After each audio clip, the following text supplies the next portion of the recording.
I always find it a pleasure and an honor to be able to share the word of God. And I was excited about my assignment, but I was a little thrown when I was given the title of this year's ManEvent. I've never been to you guys' ManEvent. So the title of the ManEvent is what? You got this. You got this. It didn't resonate with me the first time I heard it. You got this. You got this is what you usually hear someone say when they don't want to help you. That's what they say. They say, no, you got this. No, that's all you. You got this. And so I didn't really know where to go with this when I heard you got this. I was like, ooh, you got this. And it's like, God, it's not ringing any bells with me. And so I spent some time praying, and I had some conversations with my wife. And the more that I spent in the word, God led me to this passage of scripture. And he said, I need you to change the connotation of you got this. From now on, we're going to hear you got this in a whole different way. It's not going to be this word that we use to placate somebody so they can do their own thing, their own way, so you don't have to help. No, this is going to be a whole different phraseology that we use moving forward. Y'all ready? Let me hear you say, you got this. Yes. Let's jump right into the word. God took me to Judges 6. Judges 6, verses 11 through 16. I'm going to jump right in here. It says, the angel of the Lord came and sat down under the oak in Ophrah that belonged to Joash the Abiezrite, where his son Gideon was threshing wheat in a winepress to keep it from the Midianites. When the angel of the Lord appeared to Gideon, he said, the Lord is with you, mighty warrior. Pardon me, my Lord. Every time I see pardon me, my Lord, I feel like Gideon had a British accent. Pardon me, my Lord, Gideon replied, but if the Lord is with us, why has all this happened to us? Where are all his wonders that our ancestors told us about when they said, did not the Lord bring us up out of Egypt? But now the Lord has abandoned us and given us into the hand of the Midian. The Lord turned to him and said, go in the strength you have and save Israel out of Midian's hand. Am I not sending you? Once again, pardon me, my Lord. Gideon replied, but how can I save Israel when my clan is the weakest in Manasseh and I am the least in my family? And the Lord answered, I will be with you. And you will strike down all the Midianites, leaving none alive. In verses 17 and 18, Gideon says, God, I want you to show me a sign to show that what you said was real. But before you do, I'm going to go get you an offering and bring it back to you. I'm going to go get something. I'm going to go get you something. I'm going to go get a sacrifice, and I'm going to bring it to you. I'm going to bring you something before I expect something. I'm going to bring you something before I expect something. I'm not just going to show up at church with my hands out. I know you've given me the word. I'm not just going to show up with empty pockets. I'm going to bring you something before you give me something. Say, you got this. Normally, a preacher would wait till the end of the message before he really tells you what he's going to talk about. I'm going to spoil it for you. Whenever I'm preparing a message to teach, there's three things that I kind of center around is, what do I want you to know? Why do I want you to know it? And how does God want us to respond? So here's what I want you to know. Are you ready? Greatness lives inside of you. This is what I want you to know. Greatness lives inside of you. Why do I want you to know it? Because God has more planned for you than where you are right now. And how you see yourself, your self-perception, will determine the trajectory of your journey. There's greatness in you. There's greatness in you. There's greatness in you. There's greatness in you. I know it's hard to hear because in church, we don't like to hear that. We don't like to throw that word around because, don't say great because I'm humble. Don't call me great. We don't like to throw that. When somebody's being too arrogant, they're being too hubris. No, I'm not talking about earthly greatness. I'm talking about spiritual greatness. There's greatness inside of you. Some of you, somebody on this side is still not convinced. There's greatness inside of you. You might have a problem with your greatness, but Jesus doesn't even have a problem with your greatness. In Mark 9:33, Jesus approaches the disciples because before the disciples were actually having an argument about who's the greatest. They're having a discussion about who's the greatest. Who's greater, John or is it Peter? And then Jesus, later on, he says, what were you guys arguing about? And if you read the text, they didn't want to tell Jesus, just like we do. We argue and we don't want to say nothing about it. And Jesus said, no, tell me, what were you arguing about? Well, Jesus, we want to know who's the greatest. What Jesus did not say is nobody. He didn't say, stop acting like that. Y'all shouldn't be asking who's the greatest. What Jesus actually said was, the greatest of you is the one who will be a slave to everyone else. And let me bring it home for you. When he uses the word slave, it doesn't mean subservience. He actually used a Greek word that means to deploy. He says, the greatest among you is the one who's going to deploy his gifts. So Jesus is not offended with your greatness. He's offended if you don't use the gifts that you have. That's what he's offended by. There's something that he put inside of you that he says, I need you to deploy it. We're so comfortable with employment, with getting something, that we forget to deploy. We forget that we were made and we were born and we designed to give. The Bible oftentimes calls us vines and trees and branches. And it talks about us having fruit. Do you know what's something interesting about the tree? The tree don't eat the fruit.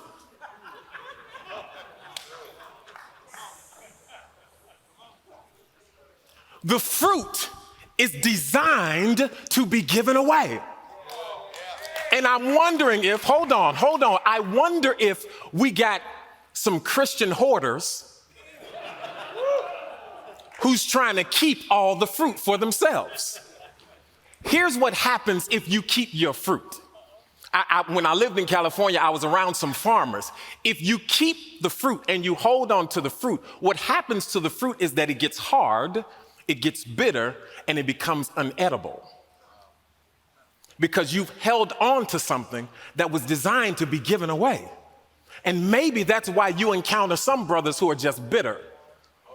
Maybe that's why you encounter some brothers, you go, man, he used to have so much potential, but now maybe you need to spend more time deploying what you have and not asking for employment. There's greatness inside of you. Somebody still don't believe. There's greatness inside of you. There's something that's inside of you that is not inside of anything else on the planet. In the beginning, God created the heavens and the earth, and he separated the waters, and he separated the heavens. And then he said, let there be light. And he said, ooh, that's good. Then he created the stars, the moon, and the sun. And he said, ooh, that's good. Then he created Jurassic Park, and he made the dragons and the tigers and Lion King, and he did all that. And he says, that's good too. Then he gets down to Genesis 1:26, and he creates man. And after he creates man, after he puts his hand in the dust, and the Bible said he didn't speak you into existence, he formed you with his hands. Everything else he talked about. But when it came to you, when it came to me, he said, I got to put my hands on this thing. This is different. This is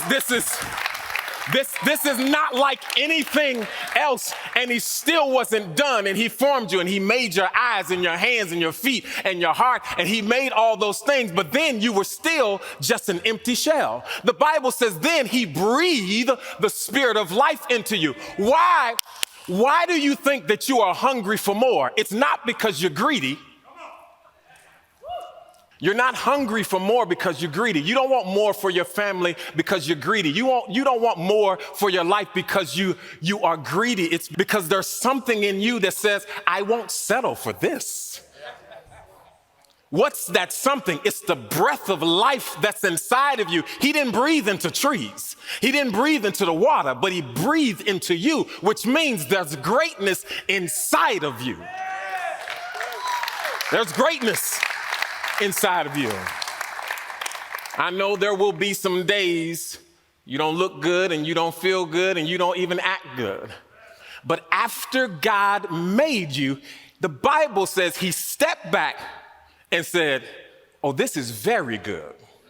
Everything else he said it was good. But when he looked at you, oh, this is very good. Synonyms for very good. This is incredible. This is fantastic. This is terrific. This is amazing. This is the best thing that I ever could have made. You are not just good, but you are very good. Look at the brother next to you, say, you very good. No, say it like you mean it, very good. Look at the brother on the other side, say, you very good. Somebody needs some encouragement. You're very good. And every day, the enemy is designing things to keep you distracted from your greatness because he knows how dangerous you would be if you knew who you were. A lion that didn't grow up in the wild, that's been tamed, grew up captive, knows nothing about hunting, knows nothing about the wild. Question I ask is, why does the lion tamer still lock the cage at night?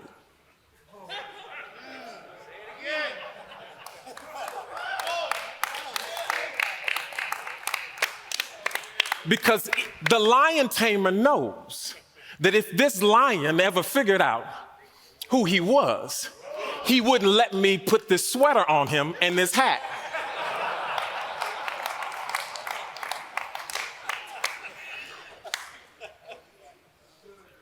I'm not saying this to motivate you. I'm not saying it to inspire you. I'm saying it to remind you of who you are. I don't just want to encourage you. I could give you an encouraging message.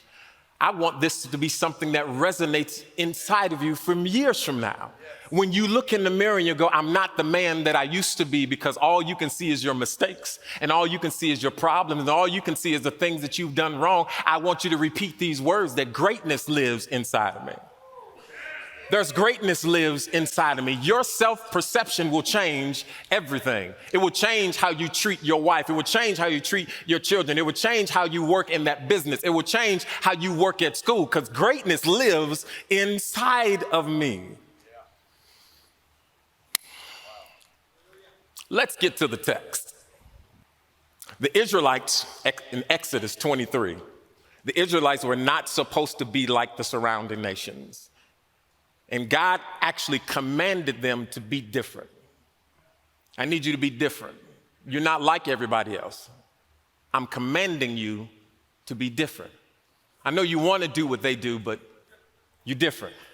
I know you want to drive the car, and you want to listen to the music, and you want to play the stuff, and but you're different.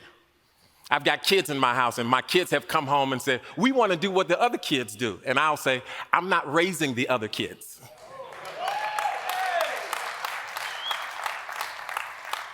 You can't do what the other kids do because you're different. He tells them to be different. He tells them not to bow down to the other gods, not to serve them. Don't marry their women. Don't do according to their works, but they do it anyway.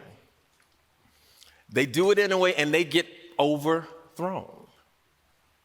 I think the problem that they have, and the same problem that we have sometimes, is that we chase happiness. We want to be happy. We even said, I deserve to be happy. I deserve it. Quick question. What'd you do to deserve it? Anybody? This is an open forum. What did you do to deserve happiness? Nothing. You didn't birth yourself. You can't even keep yourself breathing. Some of y'all sound like you're dying when you sleep.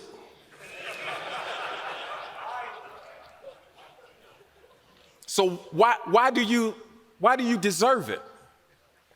Instead of chasing happiness, we should be chasing holiness. We should be chasing, because we're not the same, we're different. And Israel, they find themselves in this position where they're doing what everybody else is doing. And instead of chasing the holiness of God to be different, they're chasing the happiness. And the consequence of them chasing happiness is the Bible says they stopped fighting. Joshua dies and they stopped fighting. Don't stop fighting. Don't stop fighting. Don't let this world or your circumstances keep you from fighting. Don't stop fighting. When you stop fighting, you invite the enemy into your house. Don't stop fighting. They stop fighting. There's nothing worse than a man who stops fighting. Don't stop. Don't give up. Fight for your family. Fight for your health. Fight for your wealth. Don't stop fighting. And for 7 years of persecution, for 7 years, the Midianites and the Amalekites, who are masters of invasion, and pillaging, they are taking everything that the children of Israel have. Everything. Every time they show up with something, they take it. Everything. The Bible says they came in like locusts. They take everything. All the fruit, they were taking their women and their children, everything. For 7 years, they take everything. And God is allowing them to be persecuted, not because he wants to punish them, but he wants them to acknowledge him, not because God needs the attention. But God is saying, I can't even bless you the way I want to bless you because you ain't in the right state of mind. So for 7 years, there's persecution happening. And finally, say finally. Finally, they cry out and say, enough is enough. God, help me. Help me. I know as men, sometimes we don't ask for help. You lost. You've been lost for 2 hours, man. You lost. You don't know how to build this thing. It's crooked. It's been crooked. It's going to stay crooked if you don't ask for help. Help me. Help me. I'm building an office in my backyard right now. Help me. I'm not an engineer or an architect. I know I'm smart enough to know when I'm dumb enough at. And I'm not afraid to say, help me. I don't want to see men who are hurting just because they won't just say help. And we find ourselves struggling with addictions and struggling with pornography and struggling with gambling and struggling with depression because we just won't say, hey, help me. When I was a little boy, our church went on this trip. And all black church, we go on this trip and they're swimming, is at some lake or something. And they're swimming and we had this drummer there, and the drummer's Theron. Theron can't swim, but he goes out into the lake. And I see him walk out into the lake. Now you gotta understand, Theron is one of the coolest guys I've ever seen in my life. Nothing shakes Theron. He's so cool. The house could be on fire and Theron would be like, that's a nice fire.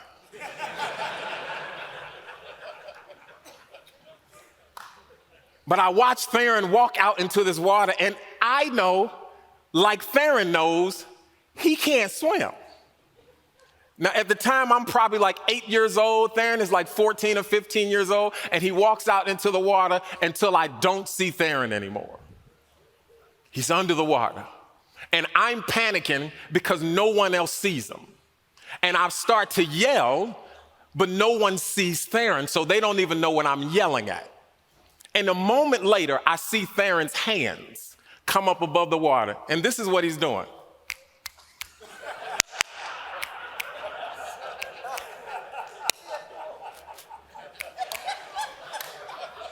That's how cool he is. Theron is drowning.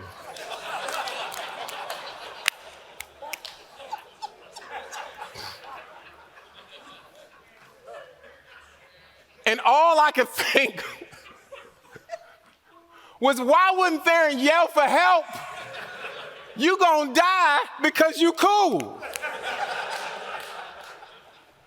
But how many of us are dying because we too cool? How many of us are dying because we won't say something? I'm so glad Israel now, they cry out, God, help us. And we know that he will help. Psalm 34:7 says, when the righteous cry out for help, he hears them and delivers them out of their troubles. So Israel finally cries out. Israel cries out to God, and God goes to Gideon. Israel cries to God, and God goes to Gideon.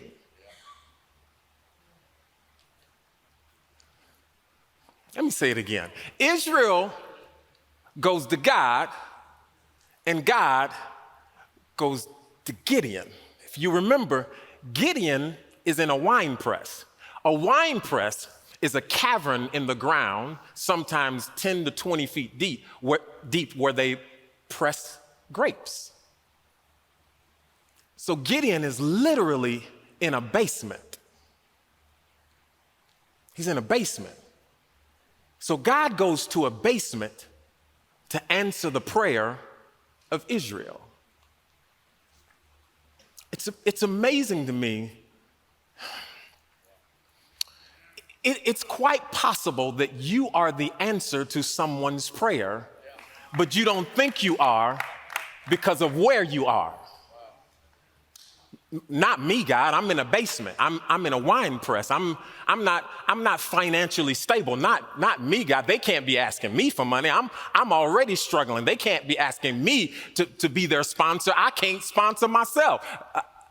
I'm already in a wine press. And God goes to Gideon, who's in a wine press. And Gideon is just trying to survive. He's not even thriving. He's actually taking the wheat, which is supposed to be done on the surface out in the open. He's taking it to hide it in the wine press. I don't want anybody to see what I have. I don't want them to see it because if they see it, they'll steal it. Have you ever been there? I don't want them to see it because if they see it, they'll steal it. I don't want them to see what kind of smoker I got because if they see my smoker, they'll want me to smoke all the time and they'll steal it. I can't even invite them into my house because if they knew what kind of house I had, they want to come to my house all the time. So I'm going to hide what God has given me because I don't want somebody else to take it. Have you ever been there? Just me. It's easy to struggle with thinking you're great when you're sitting in a wine press. It's hard to see my greatness when I'm in a wine press. It's hard to see my greatness when my marriage is struggling and my kids are acting crazy and my money is funny and I'm dealing with addictions. It's hard to see my greatness, but the Bible says the angel of the Lord shows up in the basement. God sees you in your basement.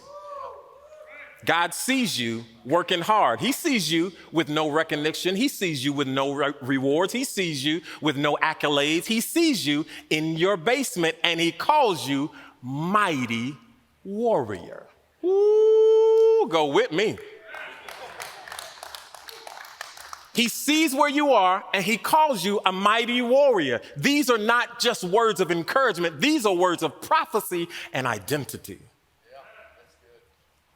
You may not look like where you are, but you are a warrior. God shows up in a basement to tell Gideon that you're not a winemaker, you're a warrior. And God is showing up tonight to tell you, you are not just a father, a son, an uncle, a nephew. You are not just those things. You are also a warrior.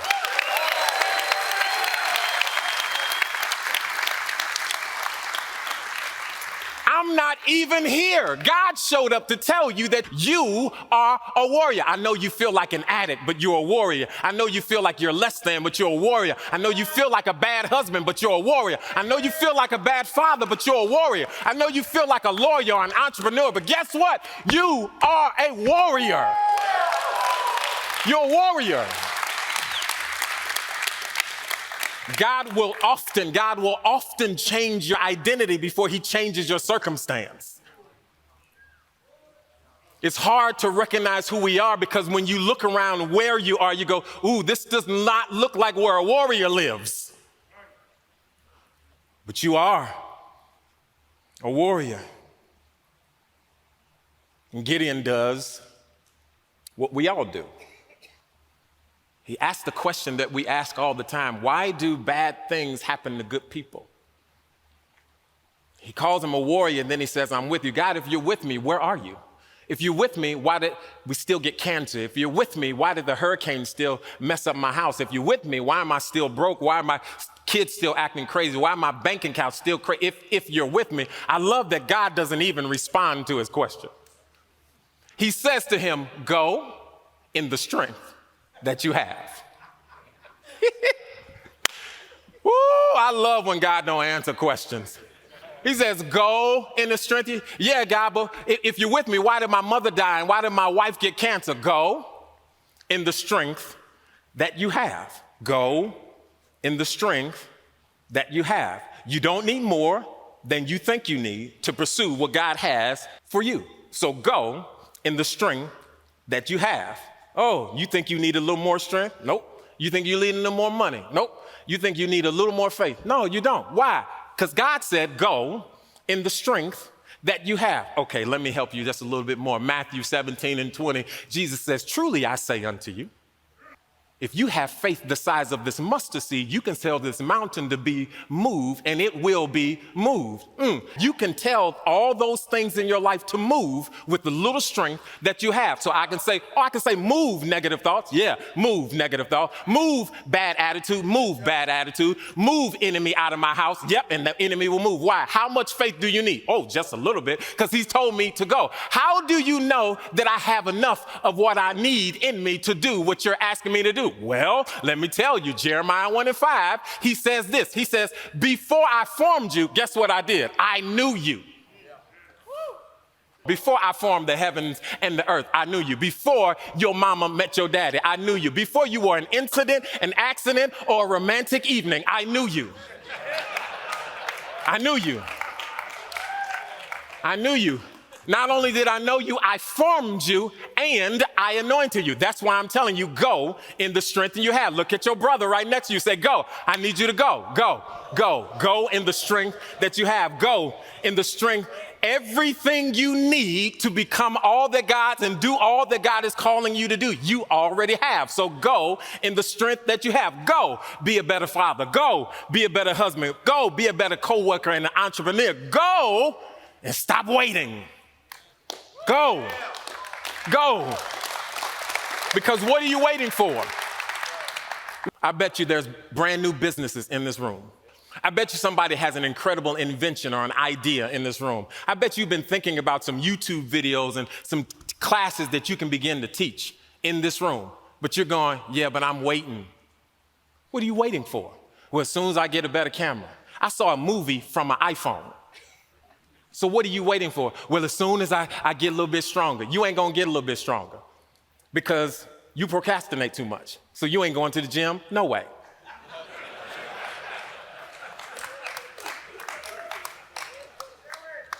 So go and stop waiting. God has something for you. And guess what? Greatness lives inside of you.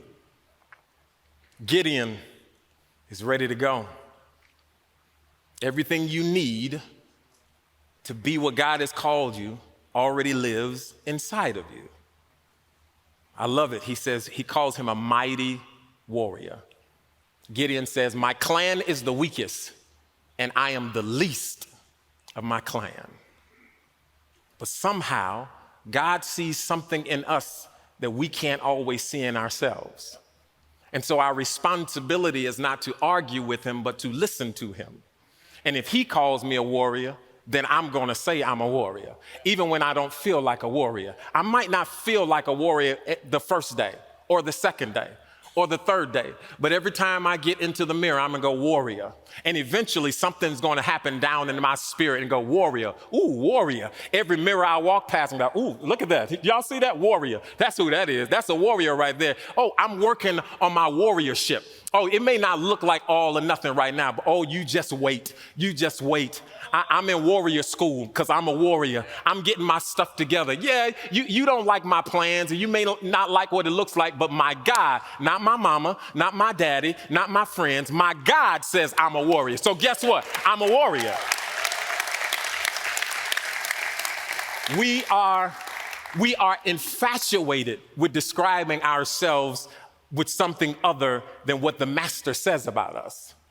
I want to tell you, don't let your insecurities and your circumstances talk you out of your calling. When you define yourself by anything other than how God describes you, it is absolutely an insult to his creation. God didn't pick your title or your calling out of a hat You are not a man by chance or circumstance. You are who you are on purpose for his purpose. Doesn't even matter how you feel, because your feelings can be deceitful. You can be depressed one moment and on cloud nine the next. The Bible says your feelings will lie to you. Don't rely on your feelings, rely on your faith. What did God say about you? He called you a warrior. Accept your identity. One of the tricks of the enemy is try to convince you that you are not who God says you are and you don't have what God says you have.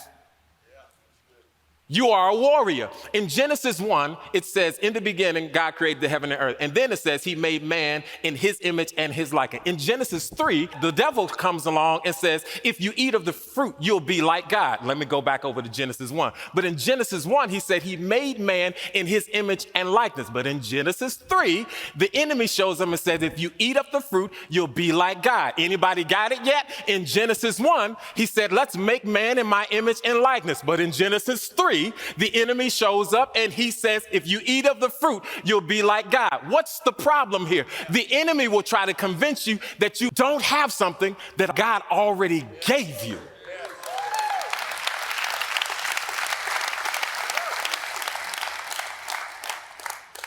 And when you think you don't have something that God already gave you, you will start to look for substitutes. You'll start looking for sex and alcohol and pornography and a whole bunch of other things and becoming a workaholic. And all those things will try to push out what God gave you. And the reason that they don't fulfill you is because they are artificial. They are only substitutes. There is a God-sized hole in everybody. Everybody. There's a God-sized hole in everybody. And guess who made the hole? God. And guess who's the only one that can fill the hole? God. That's why all these other things don't last. They don't last because God made the hole for him. Say, I'm a warrior. I'm a mighty warrior. I'm a mighty warrior. Listen, y'all, I'm in a room full of men. Am I in a room full of men? Say, I'm a warrior. I'm a warrior. One of my favorite movies is the movie 300. Anybody know it? It's one of my favorite movies of all time. Leonidas is going to fight Xerxes, and he goes to a mountaintop to meet with the other armies that are going to help them out. And Leonidas shows up with his Spartans of 300. And the other army, they have about 10,000 soldiers. So when he meets up with his old friend, he's ready to battle. And his old friend feels tricked because he notices there's only 300, and we got many thousands. And so Leonidas looks at his soldiers and he says, what is your profession? And he says, well, I'm a potter, sir. Huh. He looks at somebody else and he says, what is your profession? He says, well, I'm a sculptor. He looks at one more. He says, Arcadian, what is your profession? He said, well, I'm a blacksmith. Oh, this is my favorite part of the movie. He turns to his Spartans and he says, Spartans, what is your profession? And they say, ah-ooh, ah-ooh, ah-ooh. And then Leonidas turns to his friend. He says, oh, friend, see, I brought more soldiers than you.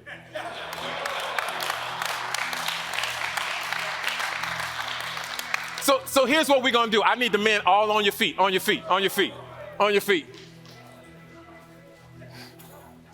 Yeah, on your feet.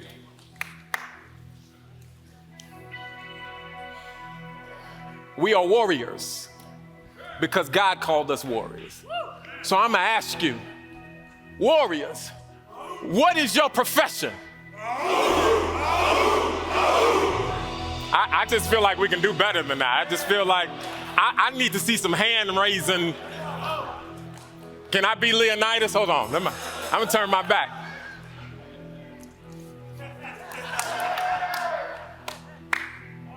Warriors, what is your profession?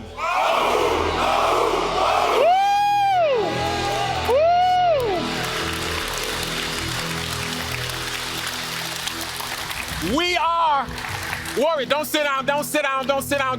Listen, we are warriors, and warriors have to be prepared for three things. Warriors have to be ready to fight. Warriors have to be ready to fight. Warriors have to be ready to wage war. Leonidas wasn't waiting for Xerxes to come to them. He says, I'm going to bring the fight to you. You've got to be ready to wage war in your homes, wage war in your businesses, wage war at schools.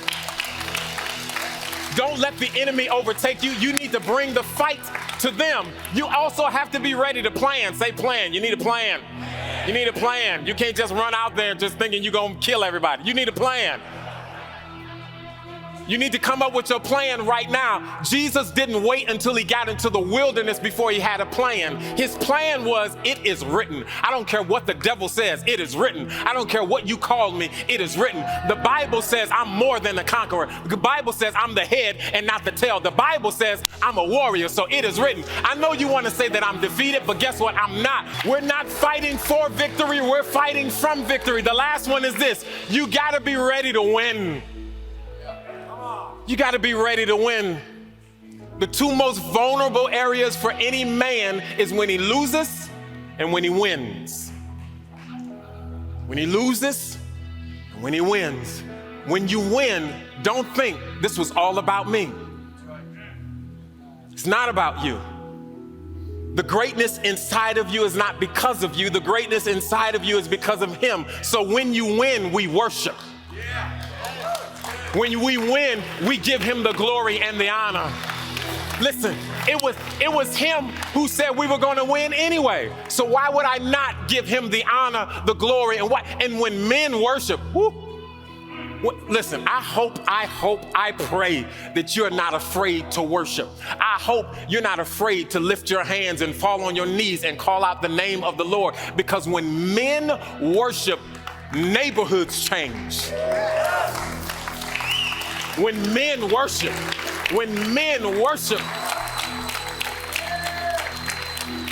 I want to talk to some warriors. Are there any warriors in here? Woo! This is your identity. Do you trust God with your identity? That's my question for you. Do you trust God with your identity? What is your profession? I'm not just a father, I'm a warrior. I'm not just an entrepreneur, I'm a warrior. I'm not just an uncle, I'm a warrior. I'm not just a businessman, I'm a warrior. When you go home, for the married men in here, when you go home, I want you to walk in the door like, Baby, I'm a warrior. I'm a warrior. And a good warrior knows how to do what? A warrior knows how to deploy his gifts. So when you kick down the door, you go, boom, baby, I'm a warrior. Let me rub your feet. I know how to serve you. I know how to deploy. I want you to say this prayer with me. Say, God, I trust you with my identity. And I trust you with my future. I thank you for your power, your grace, and mercy. And I thank you for your protection and your promise. Today, I accept what you say about me. Today, I'm not just a father, not just a husband, not just a son, but today I'm a warrior. But most importantly, I am your son. And because of you, I'm more than a conqueror. I'm an overcomer because of you. I am a warrior. Warriors, what is your profession? Let's go. Woo. Ooh. Come on, give me that.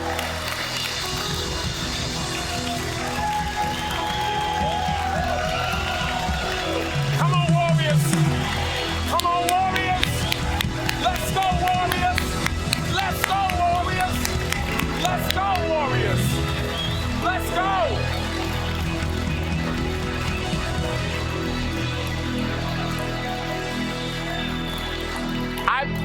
for you that things will never be the same again. That you'll never be the same again. Because you are warriors, you got this. You got this. You got this. Will it be hard? Yes. God never said it's going to be easy, but you got this. Yeah, you got this. Yeah, we just changed the phrase. You got this. You got this because there's greatness inside of you. Remember this day. Let this day be the first day for the rest of your life.